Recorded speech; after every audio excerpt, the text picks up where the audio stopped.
close, very important. Instead of clicking on that little small tiny X, we can do Control W on the PC and Command W on the Mac.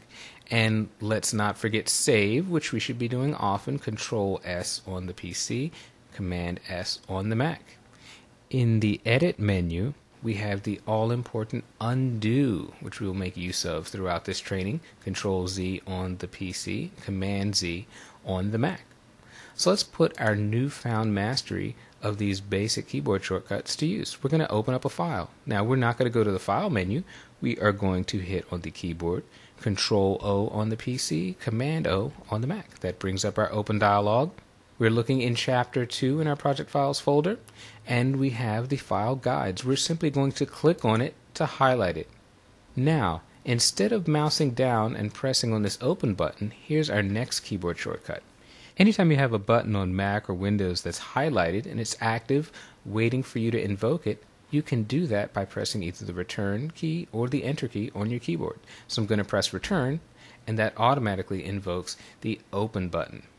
Now we have a missing profile dialog box. If you followed me carefully in Lesson 2 when we set our color settings, you should be seeing this warning box that says the document guides.tif does not have an embedded RGB profile.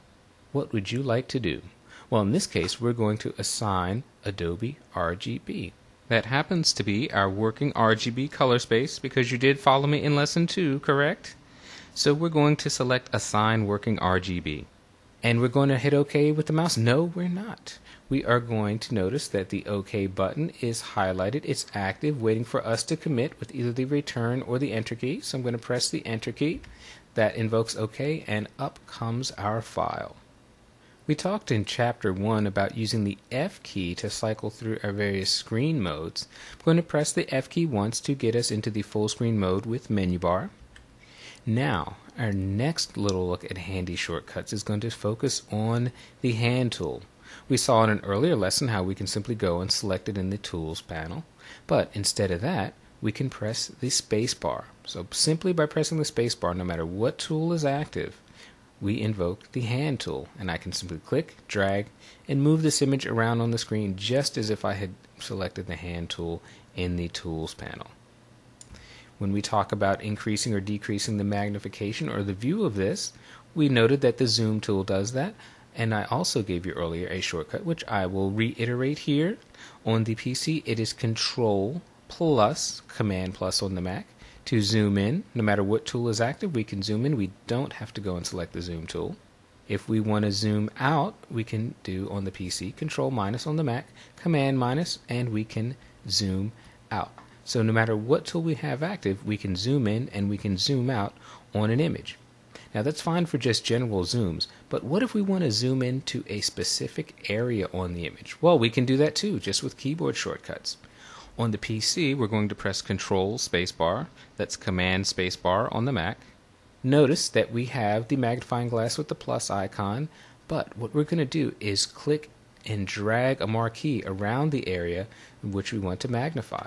So I'm going to go to the upper left corner of this red square, click and drag, and you can see those outlines, and if I let it go, that is now the exact area to which we have zoomed into. If you're not seeing this same behavior when you click and drag, select the Zoom tool, that's the magnifying glass icon, then go up in the options bar and make sure that the scrubby zoom option is unchecked.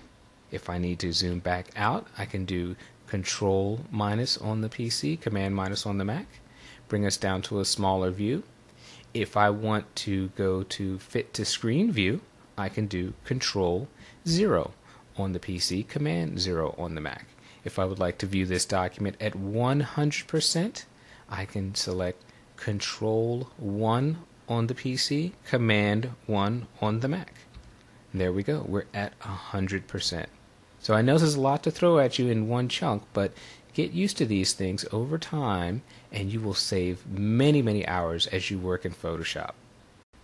Photoshop makes it very easy to measure, align, and accurately place objects. Let's take a look at how to do that.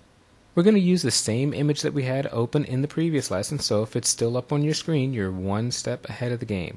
I'm going to go to Control O on the PC, Command O on the Mac, open, go to Chapter 2, select Guides, press the Return key, I'm going to assign Adobe RGB as our working color space. I'm going to press return. Now we have the document up in our window. If you have this open from the previous lesson, you are probably in one of the full screen modes. What I'd like for you to do is go up here to the top to the mode switcher and set your document to standard screen mode. Now the first thing we're going to take a look at is rulers. And how do we view the rulers? We go up to the view menu and click on rulers. Note the shortcut command of Control R on the PC, Command R on the Mac. And click on rulers. Note the shortcut command of Control R on the PC, Command R on the Mac. And now we have rulers around our document. The great thing here is that it tells us the dimensions. We can see that this document is 10 inches by 10 inches. It's a square. Now this is showing in inches. If we right click or control click on the Mac on this image, we could change the dimensions to pixels, centimeters, millimeters, points, picas, or percents. Lots of choices here. Here we'll leave it at inches, but note that you have those options. So it's all well and good that we know that here is 0 and there is 10, so we have 10 inches across. What if we want to know the measurement of an object in the document? For example, we want to know what's the width of this red square. Well, we can go over here to the upper left corner of the rulers, click and drag, and notice we see these horizontal and vertical lines. That is our origin point. We are setting our origin point now to the edge of this red square, and we know that now it is 3 inches across. 3 inches left to right, 3 inches top to bottom. So you can drag your origin point anywhere you want in the image. Now if you'd like to reset it back to its default 0 at the edge of the document, you simply go back here in the upper right hand corner and double click, and we are back to 0. We also have another tool for measurement, the ruler tool. If we go down here where the eyedropper icon is, we click, hold it down, we can see that underneath here is a ruler tool. Now watch what we can do.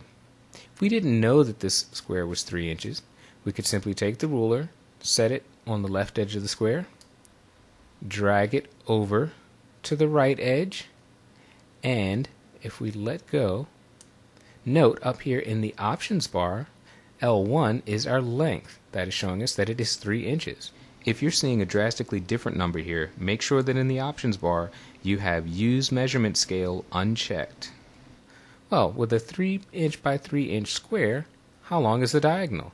I wasn't very good in math, so I'm going to have to actually measure this. Staying at that upper left hand corner, we bring it all the way down here to the right, and we can see that the diagonal of a square is 4.2 inches and some change. So that's great. We've got the ruler tool that we can use to measure lots of different things. We've also got guides that we can use. I'm going to go and click on the marquee tool just to get rid of that display of the ruler. And I'm going to move right up into the ruler bar, click and drag down to the image, and I've got a horizontal guide. I'm going to move over here to the ruler bar on the left, click and drag, and I've got a vertical guide. Now guides are great for aligning objects along their edges. You'll notice down here in the layers palette that we have 3 separate layers. We're going to go into layers in a future chapter, but for right now the thing to understand about layers is that they allow us to move objects individually. So let's go to the tool panel, select the move tool, make sure you have auto select checked. That's very important. With this checked, we're going to be able to click on this red square, drag and move just that red square, leaving the other squares alone. So you can see we can easily align this up against the guides. Now you'll notice that when you drag, you sort of feel a tiny little magnetic pull that's letting you butt right up against that edge without spilling over. That's because we've got Snap to Guides on. In the View menu, you can see this snap has a check mark next to, and what is it snapping to? Well, one of the things it's snapping to is guides. So that's a handy feature. We don't have to sort of guess of when we're there. You can kind of feel the tug of it snapping your image right there. Now once we've placed guides, we can move them. You can see the cursor turning into a double vertical line with arrows on either side. So that means that we are selecting the guide, and I can drag it in any direction that I want to. I can do the same for the horizontal. If you're finished with the guides and you want to just get rid of them, you can go up to View and Clear Guides, and that is going to throw your guides away. Now the last thing I want to talk to you about is something called Smart Guides. Let's go up to the View menu, and we're going to go to Show and Show Smart Guides. Well, nothing has happened, but watch what happens as we start to move this red square.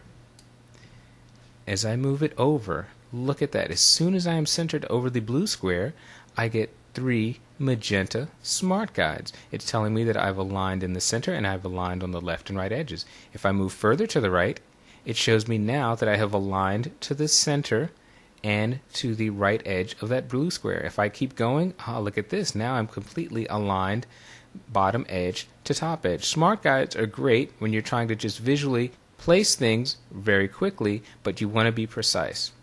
So you can see that we have a lot of ways to move and align images and also measure them. These are going to come in very handy as you start to work with discrete elements in Photoshop and put them together into a single image.